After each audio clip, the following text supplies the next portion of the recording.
All well? Would you like to say something? No, we can start, sir. So, first of all, this is not the H-bomb. H-bomb is coming. This is another milestone in setting up and demonstrating to the youth of this country how elections are being rigged.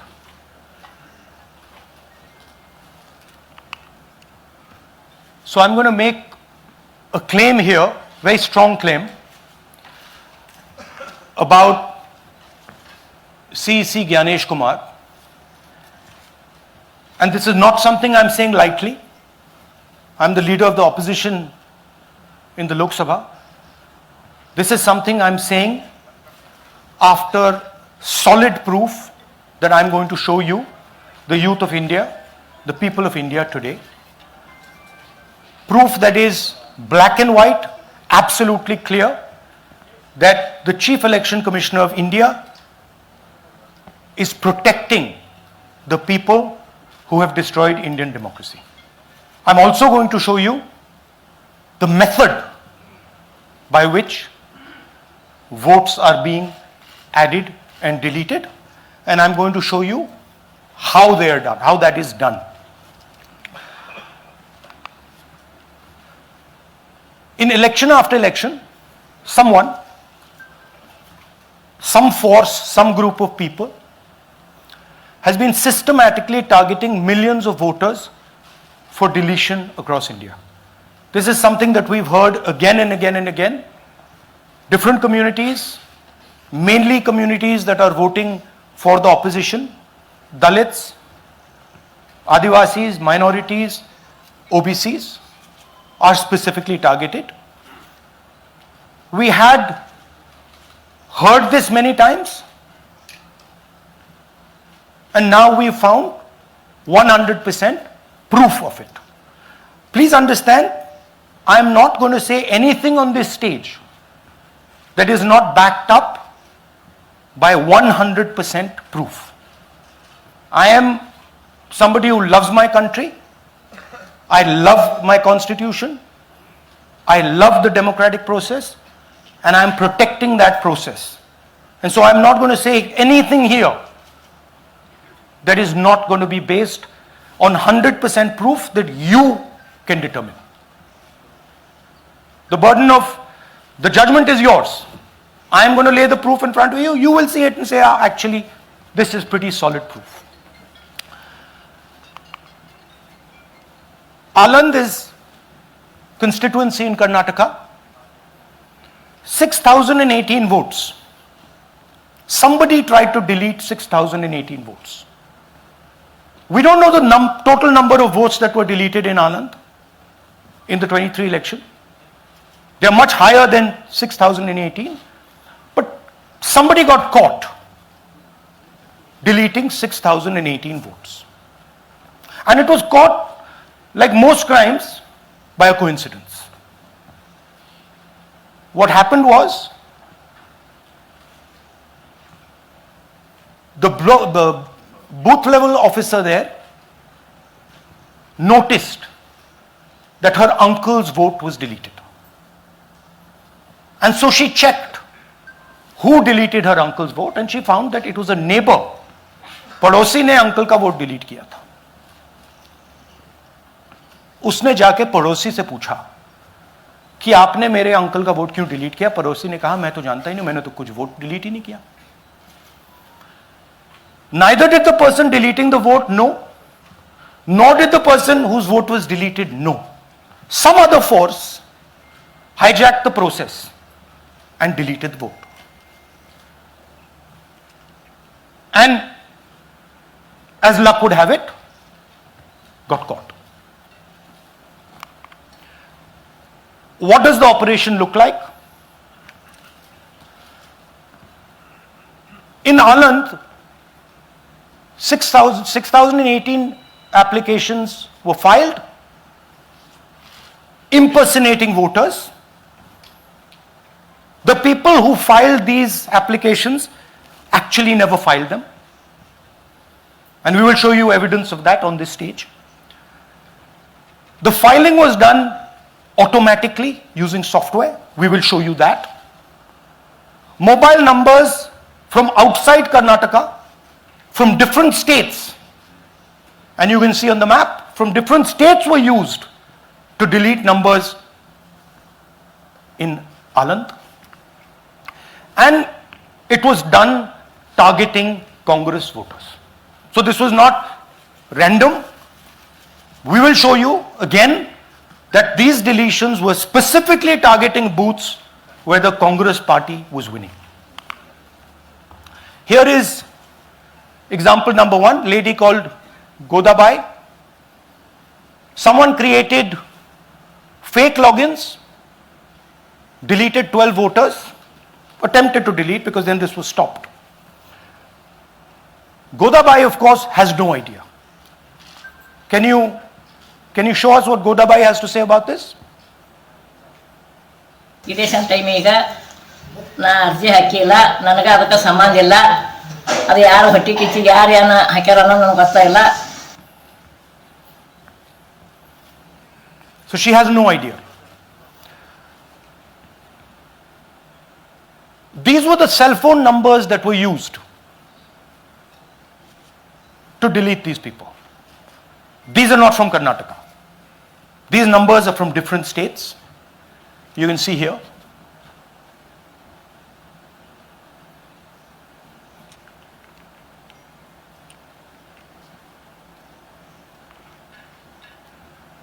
So the question is, whose numbers are these? How were they operated? Where were they operated from? Who generated the OTPs to disturb the process? Now these are questions that arise out of this.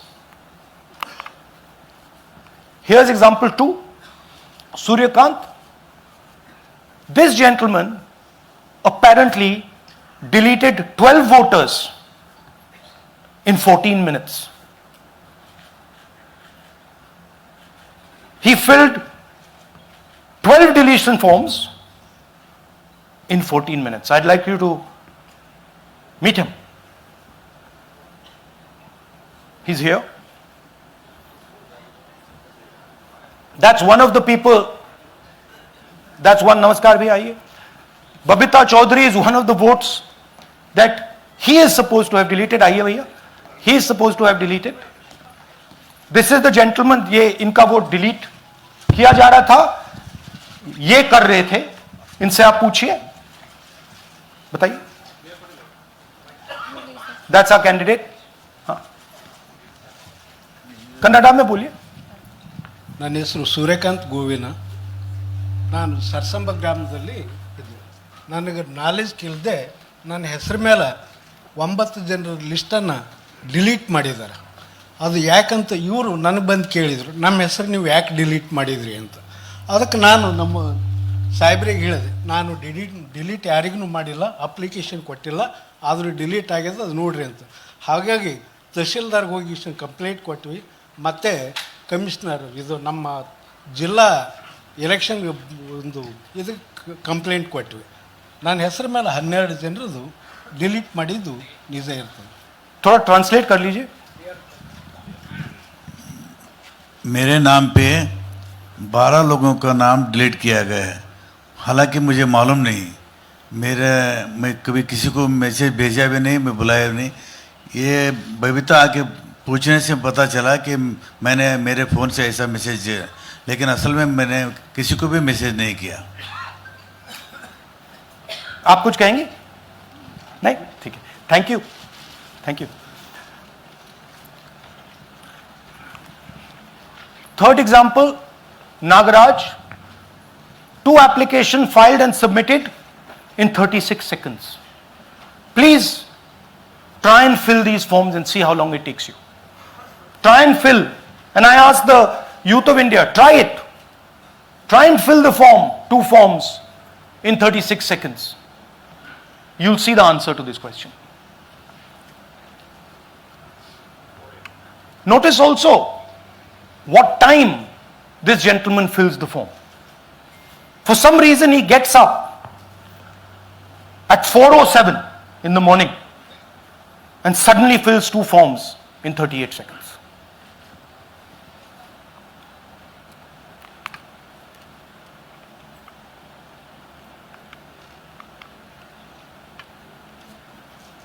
Now let's talk about how this is being done and why I'm saying and we are saying that this is being done in a centralized manner, and this is being done not using individuals but using software.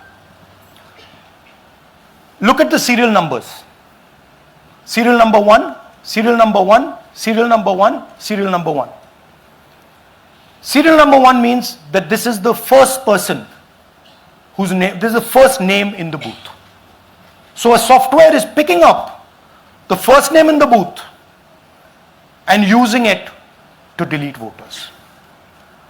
So someone ran an automated program that ensured the first voter of the booth was the applicant. That same person got cell phones from outside the state, used them to file the applications. And we are pretty certain that this was done in a centralized manner and it was done at scale.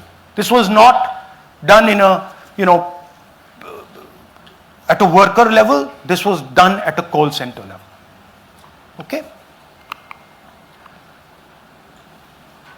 Targeted deletions in strong Congress booths. The top 10 booths with maximum deletions are Congress strongholds. Congress won 8 other 10 booths in 2018. This was not a coincidence. This is a planned operation. Now, let's come to why I'm making such a direct accusation about this gentleman, Gyanesh Kumar. There is an ongoing investigation on this matter in Karnataka. The CID of Karnataka has sent 18 letters in 18 months. 18 letters in 18 months to the Election Commission. And they have asked the Election Commission for some very simple facts. Number 1, give us the destination IP from where these forms were filled. Number 2, give us the device destination ports from where these applications were filed. And number 3, most important, give us the OTP trails, because when you file, you have to get an OTP. 18 times in 18 months. The CID of Karnataka has written to the Election Commission for this. And they are not giving it. Why are they not giving it? Because this will lead us to where the operation is being done from. And we are absolutely convinced where this is going to lead. I'll give you a little bit of the chronology. FIR is filed February 23. Karnataka CID writes to ECI requesting all details of these numbers and these transactions almost immediately in March. In August, EC gives a reply, doesn't fulfill any of the demands, and doesn't give us the information. Doesn't give the CID of Karnataka the information that will lead them to their destination. January 24, Karnataka CID writes to ECI again and says, please send us full information. No answer. Karnataka CID by September 25, last letter went in September 25, has written 18 reminder letters. While this is going on, the CEC of Karnataka writes to the Election Commission in Delhi and says there is a matter, please provide this information. And the CC of Karnataka multiple times asks the Election Commission. No answer. Now this is absolute solid proof that Gyanesh Kumar is protecting the people who are doing this. This is also absolute solid proof, what I've shown you, that this is being done in a centralized way, this is being done at scale, and this is being done using large resources. Question is, who is the someone? And the answer is with the EC today. The Election Commission of India knows who is doing this. And I want every single youngster in India to know that they are attacking this. And this is your future. When they are not giving this information, they are defending the murderers of our democracy. And it is important that every youngster knows this. Your jobs, your future, your aspirations all come from this instrument. And the Chief Election Commissioner, Mr. Gyanesh Kumar, is not telling the CID of Karnataka who is doing this. This is not an isolated case. There are many such cases. Here is another one. Maharashtra, Rajora, same idea. 6,850 targeted voters added. Anand we caught deletions, Rajora we caught additions. But the basic idea is the same. Phones from outside, people who are supposed to have added voters don't know that they've added voters, people who have deleted voters don't know that they've deleted voters. You can see here, you might remember that, those names there, JW, JW, JW, JW from the last presentation. Same model. So it's the same system that is doing this. It's doing it in Karnataka, it's doing it in Maharashtra, it's done it in Haryana, it's done it in UP, and we have proof of all of it.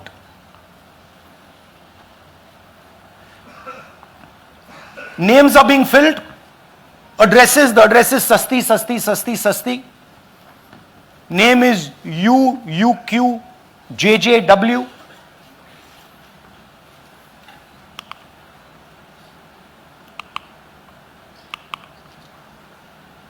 So, what are we saying here?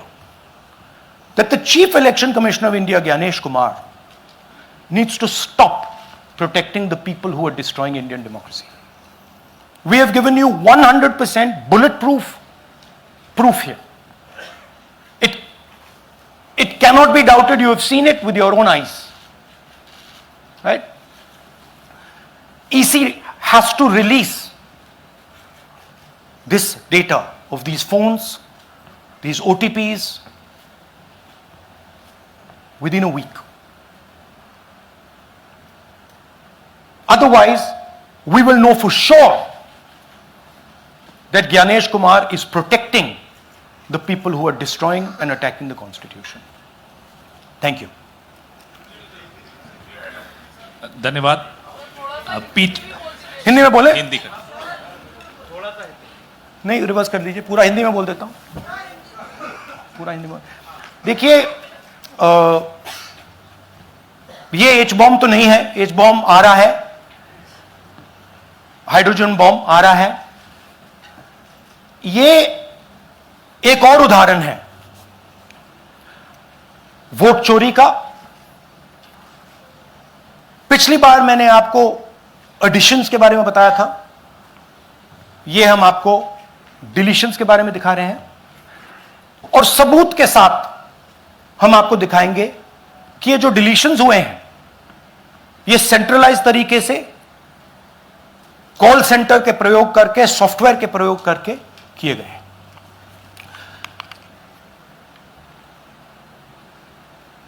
हमारे पास इस presentation में जो मैंने आपको अभी दिखाया 100% सबूत है, प्रूफ है कि ज्ञानेश कुमार जी हिंदुस्तान के चीफ इलेक्शन कमिश्नर वोट चोरों की रक्षा कर रहे हैं, और यह मैं आपको अभी दिखाने जा रहा हूं। हर इलेक्शन में हमें रिपोर्ट आती थी कि वोटर्स डिलीट हो रहे हैं, कांग्रेस वोटर्स डिलीट हो रहे हैं, ऑपोजिशन के वोटर्स डिलीट हो रहे हैं, दलित वोटर्स डिलीट हो रहे हैं, आदिवासी हो रहे हैं, माइनॉरिटी वोटर्स डिलीट हो रहे हैं, ओबीसी वोटर्स डिलीट हो रहे हैं। मगर जब डिलीट होते हैं ऑपोजिशन के ही होते हैं। कर्नाटक में आलंद कंस्टिट्यूएंसी है, यहां पे चोरी पकड़ ली, कोइंसिडेंस से पकड़ी। वहां की जो बीएलओ थी उसने देखा कि उसके रिश्तेदार को डिलीट कर दिया गया था। जैसे चोरी पकड़ी जाती है, कोई छोटी सी गलती हो जाती है, हाथ आ जाती है। अलंद में 6018 वोटर्स डिलीट हुए, उसमें से इनकी रिश्तेदार थे। उन्होंने पता लगाया कि मेरे रिश्तेदार को डिलीट किसने किया। पता लगा कि पड़ोसी ने रिश्तेदार को डिलीट किया। बीएलओ ने जाके पड़ोसी से पूछा कि भाई आपने मेरे रिश्तेदार को क्यों डिलीट किया? पड़ोसी ने कहा मैंने तो नहीं किया। बीएलओ सस्पिशियस हो गई, शक पड़ा, उसने प्रोसेस चालू कर दी।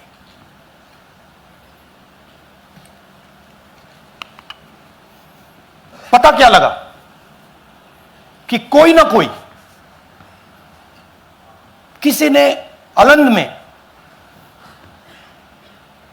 वोटर डिलीशन सिस्टमैटिकली ऑर्गेनाइज तरीके से, सेंट्रलाइज तरीके से किया। हमें यह नहीं मालूम कि आलंद में कितने वोटर डिलीट हुए, क्योंकि इससे बहुत ज्यादा हो सकते हैं। 6000, तकरीबन 6000 पकड़े गए, उस पर इन्वेस्टिगेशन हो गया। क्या पता लगा कि फाइलिंग ऑटोमेटिकली ऑनलाइन हो रही है। मोबाइल नंबर्स कर्नाटक के नहीं यूज हो रहे, मोबाइल नंबर्स दूसरी स्टेट्स के यूज हो रहे हैं। इनफैक्ट कर्नाटक के नंबर थे ही नहीं उसमें। मतलब आप दिल्ली में बैठे डिलीट कर रहे हो, आपका नंबर तमिलनाडु का है। आप गुड़गांव में डिलीट कर रहे हो, आपका नंबर झारखंड का है। और जब हम चेक कर रहे हैं कि भैया आपका नंबर है, तो आपका नंबर है ही नहीं, किसी और का नंबर है। और टारगेट करके कांग्रेस वोटर्स को डिलीट किया गया। ये गोदाबाई जी हैं, इनके नाम पर 12 वोटर्स डिलीट किए गए। इनको मालूम ही नहीं, इनको पता ही नहीं कि इन्होंने 12 वोटर्स डिलीट किए। दिखाइए जरा। ಇಲೆಕ್ಷನ್ ಟೈಮ್ ಈಗ ये इनका वीडियो है। ನಾ ಅರ್ಜಿ ಹಾಕಿಲ್ಲ, ನನಗೆ ಅದಕ್ಕೆ ಸಂಬಂಧ ಇಲ್ಲ। ಅದು ಯಾರು ಹೊಟ್ಟಿ ಕಿಚ್ಚಿಗೆ ಯಾರು ಏನ ಹಾಕ್ಯಾರ ಅನ್ನೋದು ನನಗೆ ಗೊತ್ತಾಗಿಲ್ಲ। तो इनको आइडिया नहीं है कि इन्होंने वोटर्स डिलीट कर दिए।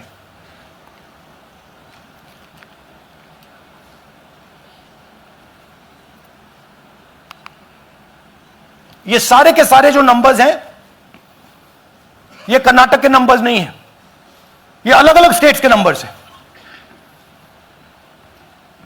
और इन नंबर्स को आप फोन करके देखिए, रिप्लाई नहीं आता है।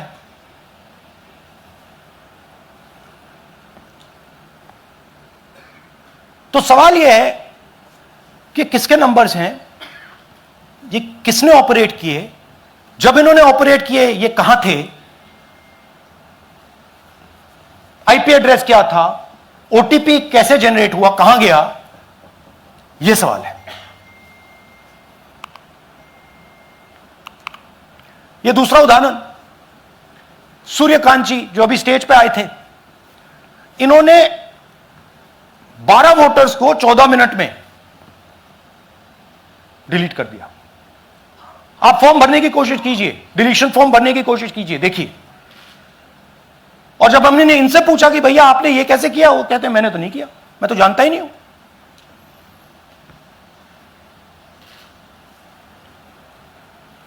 बबीता चौधरी जी का इन्होंने एक नाम डिलीट किया, यहां खड़ी हैं बबीता जी, यहां हैं, सूर्यकांत जी यहां हैं, आ जाइए जरा स्टेज पे, एक सेकंड आ जाइए, ये दोनों खड़े हैं यहां पे, सूर्यकांत जी, बबीता जी।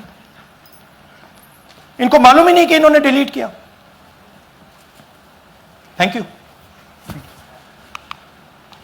नागराज जी, इन्होंने 2 एप्लीकेशन 36 सेकंड में फाइल कर दी है। और मजे की बात देखिए, ये 4 बजे सुबह उठ के फाइल कर रहे हैं। पता नहीं क्या हुआ, 4 बजे सुबह कहा कि भैया मैं 2 वोटर को डिलीट करूंगा, और कितने 36 सेकंड में डिलीट कर दिए, फिर सो गए।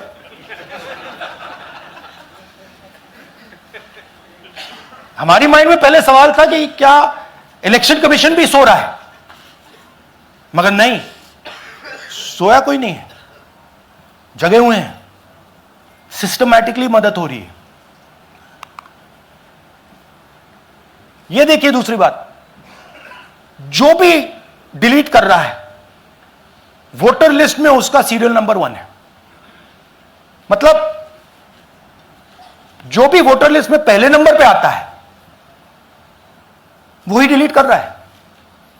5वें नंबर वाला, 7वें नंबर वाला, 10वें वाला कोई नहीं कर रहा। तो हो क्या रहा है, सॉफ्टवेयर से यह काम किया जा रहा है।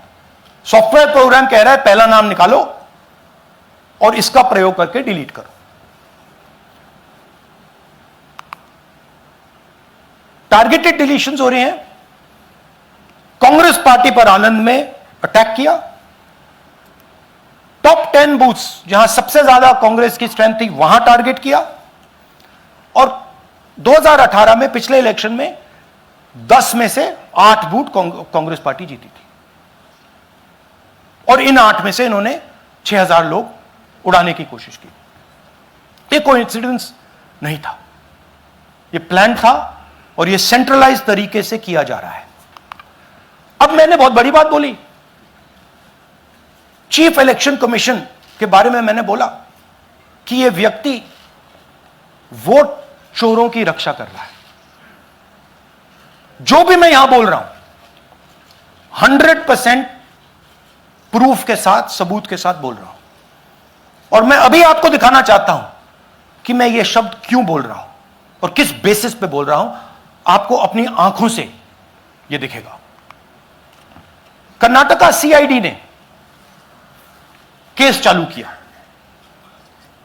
कि वोटर कौन है, ये फोन किसके हैं, ये आईपी एड्रेस क्या है, ओटीपी कहां गया, इन चीजों के बारे में इन्वेस्टिगेशन शुरू होती है। कर्नाटक सीआईडी ने हिंदुस्तान के इलेक्शन कमीशन को 18 चिट्ठियां लिखी हैं।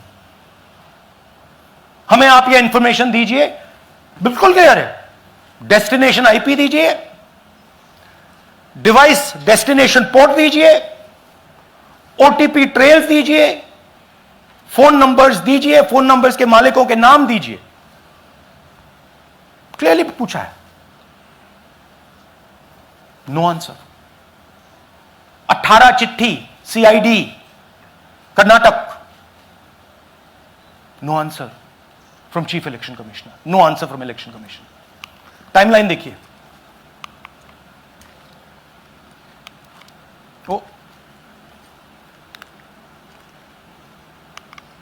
ओके, फरवरी 23 में इन्वेस्टिगेशन शुरू होती है। मार्च 23 में कर्नाटका सीआईडी चिट्ठी लिखती है ईसीआई को कि हमें सारे डिटेल्स दे दीजिए। अगस्त में इनकंप्लीट डिटेल्स दी जाती हैं, जिससे कोई इन्वेस्टिगेशन आगे नहीं बढ़ेगा। जिन चीजों की जरूरत थी वो नहीं दी, जिसकी जरूरत नहीं थी वो सारी दे दी। पहला सबूत। दूसरा सबूत, 18 बार रिमाइंडर लेटर गए हैं। आपको अगर सीआईडी एक बार लेटर भेज दे और आप नहीं गए, आप जानते हो क्या होगा। यहां पे इलेक्शन कमीशन को 18 बार लेटर गए हैं, कुछ नहीं हुआ है। बाद में क्या होता है, कर्नाटक ईसी इलेक्शन कमीशन को लिखता है, कहता है भैया हमें दे दीजिए, आपको इंफॉर्मेशन देना पड़ेगा। No reply. मार्च 25 में, आखिरी लेटर सितंबर में गया है, कुछ ही दिन पहले। No reply from EC. यह है सबूत कि ज्ञानेश कुमार जी वोट चोरों की रक्षा कर रहे हैं, और यह ब्लैक एंड व्हाइट सबूत है, इसमें कोई कंफ्यूजन नहीं है कहीं।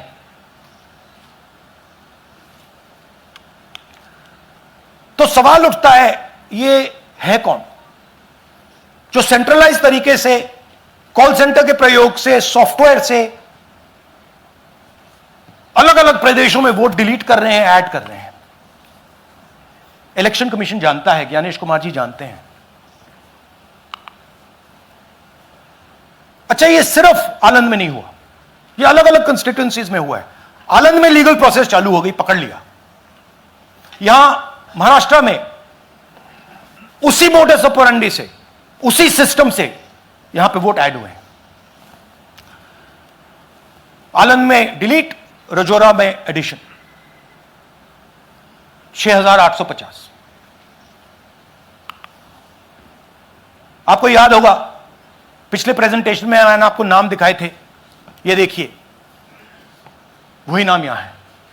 वही सिस्टम महाराष्ट्र में चल रहा है जो कर्नाटक में चल रहा था।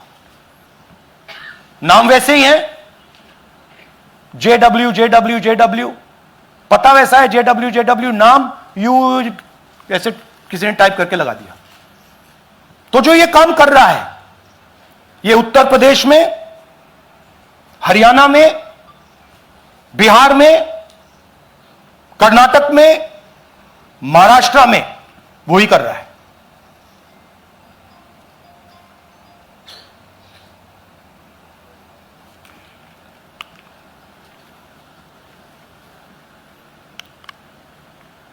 तो हमारी डिमांड है, ज्ञानेश कुमार जी, आप अपना काम कीजिए। आपने ओथ लिया है, आप हिंदुस्तान के चीफ इलेक्शन कमिश्नर हैं। आपसे कर्नाटक की सीआईडी सबूत मांग रही है।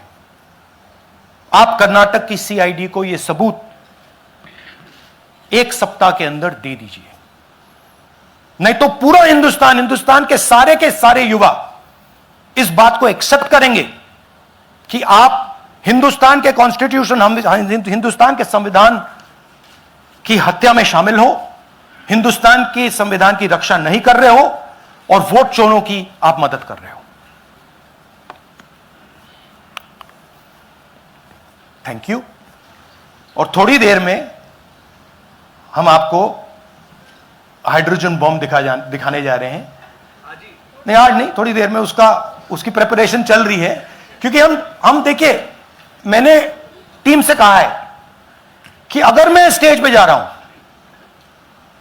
ब्लैक एंड व्हाइट प्रूफ नहीं होगा, मैं नहीं जाऊंगा।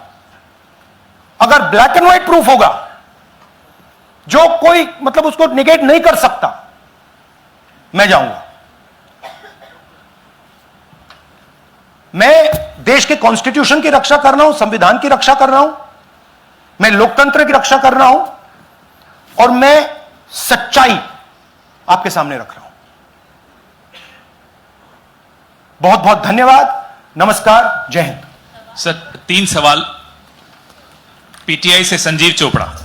या राहुल जी, दिस साइड। या राहुल जी इधर, हाँ, लेफ्ट कहाँ है? To your right. हाँ, हेलो। राहुल जी, आज आपने नया खुलासा किया है कि कैसे वोट चोरी हो रही है। आपने पहले भी महादेवपुरा के बारे में बताया कि कैसे एडिशंस हो रही हैं, अब आपने बताया कैसे डिलीशंस हो रही हैं। लेकिन देखने में ये आ रहा है कि इलेक्शन कमीशन इस पे कोई एक्शन नहीं ले रहा, और आगे चल के वो तैयारी कर रहे हैं पूरे देश में एसआईआर लाने की। तो आप इस मुहिम को आगे कहां तक ले जाएंगे, और एसआईआर के बारे में क्या करने वाले हैं? देखिए, हम आपके सामने क्रिमिनलिटी रख रहे हैं। हमारा काम आपके सामने सच्चाई रखने का है, और हम रख रहे हैं। हिंदुस्तान में दूसरे इंस्टीट्यूशंस भी हैं, सिर्फ इलेक्शन कमीशन नहीं है, लीगल सिस्टम है, उनको भी इन चीजों को देखना चाहिए। यहां पे हम चीफ इलेक्शन कमिश्नर के बारे में ब्लैक एंड व्हाइट कह रहे हैं। आपने कहा कि हमने एडिशन डिलीशन दिखाया, पहले प्रेजेंटेशन में मैंने एडिशन दिखाया था, अब हमने डिलीशन दिखाया है, मगर हमने एक और चीज जोड़ दी है, एडिशन और डिलीशन का सिस्टम, उसका स्ट्रक्चर, उसका तरीका। और हमने यह दिखाया है कि जो डिलीट कर रहा है, जो ऐड कर रहा है, महाराष्ट्र में, कर्नाटक में, यूपी में, वो एक ही आदमी है, एक ही फोर्स है। हमने आपको वो एड्रेसेस दिखाए। Same system is being used in Maharashtra, is being used in Karnataka, is being used in Uttar Pradesh, is being used in Haryana. Same people are doing it. से Siddharth, ANI। Sir, this side, sir. हाँ Sir, on your left, sir. हाँ On your left. This side, sir, on your left. Sir, मेरा आपसे सवाल ये है कि जब आप कह रहे हैं कि ज्ञानेश कुमार जो चीफ इलेक्शन कमिश्नर है, उन्हें पता है ये कौन कर रहा है, हाँ। और ये पॉलिटिकल फायदा जरूर किसी को हो रहा है। आप कह रहे हैं कांग्रेस के बूथ के ऊपर ही हाँ। सारे वोट्स डिलीट किए जा रहे हैं, तो वो कौन लोग आपके हिसाब से हैं जिनको ये फायदा पहुंच रहा है, पहला। और दूसरा ये कि वो आपने एक देखिए, हफ्ते का हाँ, समय दिया sorry। है, जब आपने एक हफ्ते का समय दिया है, तो क्या एक हफ्ते बाद आप इसको आगे कैसे इनिशिएट करेंगे? क्या आप लोग कोर्ट का रास्ता अपनाएंगे या और कोई हायर एजेंसी से इस बात की डिमांड करेंगे? क्योंकि ये ऑर्गेनाइज्ड तरीके से क्राइम दिखाई दे रहा है जो आप बता रहे हैं, अगर आपकी बात के ऊपर जाएं। देखिए, फ्रैंकली ये जो मैं यहां कर रहा हूं, ये मेरा काम नहीं है। मेरा काम डेमोक्रेटिक सिस्टम में पार्टिसिपेट करने का है। मेरा काम डेमोक्रेटिक सिस्टम की रक्षा करने का नहीं है। वो काम हिंदुस्तान के इंस्टीट्यूशंस का है। वो काम वो नहीं कर रहे हैं, इसलिए मैं कर रहा हूं। अब मैं आपको यह कह सकता हूं कि हमने आपको 2 बार सबूत दिखाया है, और जब हम ये प्रेजेंटेशंस खत्म करेंगे, इसमें लगेंगे 2-3 महीने, जब हम ये खत्म करेंगे, आपके माइंड में कोई डाउट नहीं होगा कि हिंदुस्तान में state after state, Lok Sabha after Lok Sabha चोरी हो रही है। तो मेरा काम सच्चाई दिखाने का है। मैं हिंदुस्तान की जनता को, हिंदुस्तान के युवाओं को सच्चाई दिखा सकता हूं। यह मेरा काम है।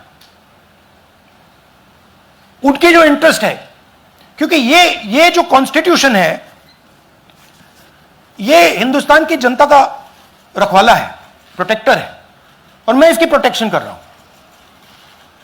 इसकी प्रोटेक्शन करने का काम हिंदुस्तान के इंस्टीट्यूशंस का है, हिंदुस्तान के ऑपोजिशन लीडर का नहीं है, मगर इंस्टीट्यूशंस नहीं करने हैं। अच्छा, एक इंटरेस्टिंग बात आई है जो मैं आपको बताना चाहता हूं कि इलेक्शन कमीशन के अंदर से हमें मदद मिलनी शुरू हो गई है। मैं साफ बोल देता हूं, इलेक्शन कमीशन के अंदर से, पहले नहीं हो रहा था, अब इलेक्शन कमीशन के अंदर से इंफॉर्मेशन आ रही है। यह रुकेगा नहीं, यह रुक नहीं सकता है, क्योंकि हिंदुस्तान की जनता इस बात को एक्सेप्ट नहीं करेगी। एक बार हिंदुस्तान की जनता को, हिंदुस्तान के युवाओं को पता लग गया कि वोट चोरी हो रही है, उनकी शक्ति लग जाएगी। IANS से आलोक झा। इस तरह से नहीं प्लीज। IANS से आलोक झा। वो भी मैं आपको दिखा दूंगा, वो भी मैं आपको प्रूफ के साथ दिखा दूंगा, है हमारे पास। राहुल जी, हाइड्रोजन बॉम्ब में ब्लैक एंड व्हाइट है। मैं फाउंडेशन लगा रहा हूं, मैं फाउंडेशन क्रिएट कर रहा हूं, है हमारे पास। मैं स्टेज पे बिना प्रूफ के नहीं चढ़ूंगा, बता रहा हूं। राहुल जी आपने कहा, ऐसे ऐसे मत पूछिए please. Last question, Rahul ji, IANS से आलोक झा। राहुल जी इधर, आपने कहा आपके पास आलोक झा इधर इधर सर, कहाँ हैं जी? हाँ, आपने कहा सर कि आपके पास पुख्ता सबूत है, ब्लैक एंड व्हाइट सबूत है, तो क्या अगर ईसीआई अभी जवाब नहीं देती है तो कोर्ट का रुख करेंगे, ये ऑप्शन है आपके पास, जाएंगे? देखिए मैंने कहा कि मेरा काम as opposition leader normal situation में मेरा काम ऑपोजिशन का रोल है, सरकार पे प्रेशर डालने का रोल है। मेरा काम हिंदुस्तान के लोकतंत्र को बचाने का नहीं है, मैं वो काम कर रहा हूं, इस स्टेज पे मैं वो काम कर रहा हूं। तो मेरी सोच है कि as a patriotic Indian, as somebody who loves India, who loves the constitution, it is my duty to put the truth in front of the people of India. अब अगर हिंदुस्तान के इंस्टीट्यूशंस कुछ करना चाहते हैं वो करेंगे, उनमें भी बहुत लोग हैं, जैसे मैंने आपसे कहा, मैं सरप्राइज हो रहा हूं, इलेक्शन कमीशन से लोग आ रहे हैं, इंफॉर्मेशन दे रहे हैं और बढ़ रहा है वो। क्या जब तक सीईसी ज्ञानेश कुमार अपने पद पर है, जैसा कि आप कह रहे हैं कि वो फ्री एंड फेयर इलेक्शन होने नहीं देंगे, तो तब तक इलेक्शन का मतलब क्या रह जाएगा? क्या आप इनको हटाए जाने के लिए आएंगे, इस्तीफा देने के लिए? हाँ, तो आप इमेजिन कीजिए, और ये शॉकिंग बात ये है बस अब कि ये अभी शुरू नहीं हुआ, ये 10-15 साल से चल रहा है, ये सिस्टम है, ये स्ट्रक्चर है। हिंदुस्तान की जो डेमोक्रेसी है वो हाईजैक हो गई है। I am shocked frankly. Democracy, brothers and sisters, democracy can only be saved by the people of India. Nobody else can save democracy. Rahul Gandhi can come here and say something and say this is the truth. But the people of India, who I believe in, who I love, can do it. The day the people of India realize that आपका जो लोकतंत्र है, आपका जो संविधान है, वो आपसे चोरी हो गया है, उस दिन काम हो जाएगा। Thank you. अब आप लोग अपने स्थान पर खड़े हो जाइए राष्ट्रगान के लिए। ये है इनकी डिटेल लिस्ट, देख लीजिए। राष्ट्रगान के लिए अपने स्थान पर खड़े हो जाइए।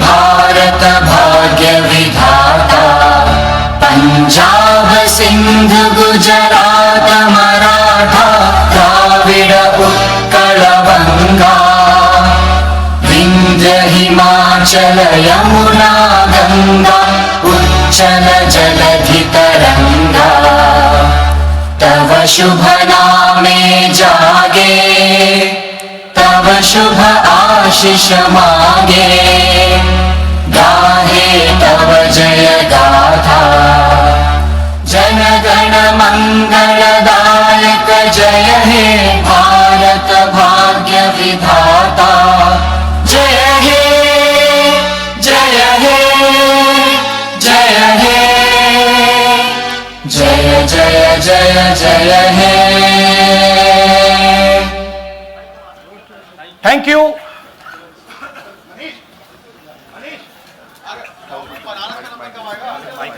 भैया भैया नहीं भैया, डोंट डू दैट।